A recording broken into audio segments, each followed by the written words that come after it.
ক্বারিইহা, যে এই সূরা তেলাওয়াত করে ওই তেলাওয়াতকারীর যে হাজত আছে, প্রয়োজন আছে, এই সূরার বরকতে আল্লাহ তার প্রয়োজন পূরণ করে দেয়। আমাদের জীবনে প্রয়োজন আছে না নাই? কার কাছে চাইবো? বিপদে পড়লে কারে বলবো? আমরা বিপদে পড়লে প্রথমে শেয়ার দেই ফেসবুকে। কোথায় শেয়ার? আগে শেয়ার দিব কার কাছে? মনে থাকবে? বিপদে পড়লে ফেসবুকে শেয়ার দিব না, বন্ধুরে শেয়ার করব না, বউয়ের কাছেও পরে শেয়ার করব, আগে শেয়ার করব কার কাছে? মনে থাকবে? এজন্য বিশ্বনবী বলতেন এই সূরার নাম সূরাতুল কাদিয়া, মানুষের হাজত পূরণ করে দেয়। এই সূরা তেলাওয়াত করে যদি আপনি আল্লাহর কাছে কোনো বিপদ থেকে পানা চান অথবা কোনো প্রয়োজন নিয়ে দোয়া করেন, সূরার বরকতে প্রয়োজনটা পূর্ণ করে দেয় কে? কেউ যেটা পারে না পারে কে?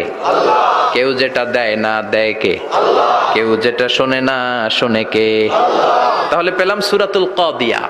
আরেকটা নাম আছে সূরার, সেটা